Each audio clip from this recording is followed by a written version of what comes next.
नाज़रीन मुकर्रम, मुफ्ती तारिक मसूद साहब ने दूसरा झूठ बोला जिसमें जमीयत उलमा इस्लाम को हजरत मौलाना फजलुर रहमान को जनरल परवेज मुशर्रफ का इत्तेहादी होने का दावा किया। जब जनरल मुशर्रफ था तो मौलाना फजलुर रहमान के जलसे में मैंने खुद शिरकत की है। इतना ज्यादा मौलाना फजलुर रहमान ने जनरल मुशर्रफ के खिलाफ तकरीर की, हमने भी नारेबाजी लगाए सब कुछ। लेकिन जब मौलाना फजलुर रहमान इत्तेहादी बन गए तो वो नहीं थे। तो ये सियासत में चल रहा है, इसमें मैं किसी को बुरा भला नहीं कह रहा, ये सब ये सियासत का हिस्सा है, जमहूरियत इसी का नाम है। मुफ्ती तारिक मसूद साहब ने फरमाया कि मौलाना फजलुर रहमान मुशर्रफ के इत्तेहादी रहे, ये बात झूठ है। मैं चैलेंज से कहता हूं मुफ्ती तारिक मसूद साहब, आप हिम्मत फरमाएं, आप जुर्रत फरमाएं, आप अपनी सकत, अपनी स्ट्रेंथ दिखाएं और इस झूठ को दलील की दुनिया में साबित कर दें कि मौलाना फजलुर रहमान जनरल परवेज मुशर्रफ के इत्तेहादी रहे हैं। हालांकि ये बात आप कभी साबित नहीं कर सकते। आपका ये झूठ और इल्जाम इस बात को वाज़ेह कर रहा है कि मुफ्ती तारिक मसूद साहब सियासी मुताले में सिफर हैं।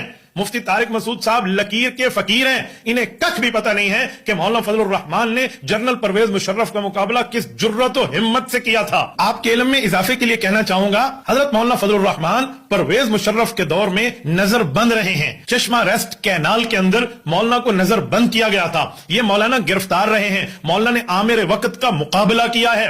और आपको ये भी बता दूं कि हजरत ख्वाजा खाजगान मौलाना ख्वाजा खान मोहम्मद रहमतुल्लाह अलैह के घर के करीब है ये चश्मा रेस्ट कैनाल। वहां पर हजरत मौलाना की तरफ से मौलाना फजलुर रहमान को बाकायदा 3 टाइम का खाना पेश किया जाता था। आप क्या जानेंगे ख्वाजा खान मोहम्मद साहब क्या है? आपने तो पंजाब के जिबालुल इल्म उलमा को यूं कह के टरखा दिया कि जब इनको छोड़ दो बाकी हमारे हैं। मैं आगे चल के बात करता हूं इस पर। आपको हजरत ख्वाजा खान मोहम्मद रहमतुल्लाह का तारुफ नहीं है तो तारुफ ले लीजिए कि वो मौलाना फजलुर रहमान को अपने घर से खाना भिजवाया करते थे।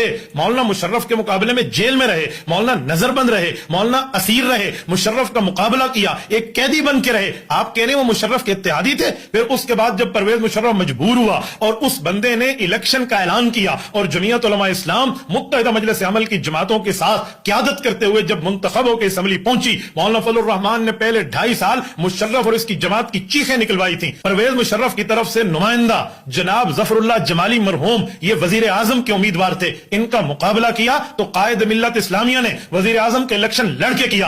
हाँ, आपके इल्म में होना चाहिए मौलाना मुशर्रफ के उम्मीदवार के मुकाबले में इलेक्शन लड़ रहे हैं और आप मुशर्रफ का इत्तेहादी होने का ताना और झूठा दावा मौलाना के लिए कर रहे हैं। जनाब तारिक मसूद साहब, आपके ममदूह, आपके कायद पता नहीं हालन या साबकन, जिनकी मोहब्बत में आप उस जमाने में घुले जा रहे थे, चाय भी नहीं पिलाई, करप्शन कैसे करेगा इमरान खान। वो इमरान खान उस वक्त मौलाना फजलुर रहमान को वोट दे रहा था। याद है आपको? नहीं याद तो जरा अपने मुताला का मामला अपडेट कीजिए ताकि आपको कुछ समझ आए। फिर मौलाना फजलुर रहमान ने बाकायदा अपोजिशन में रह के मुशर्रफ की चीखें निकलवाई।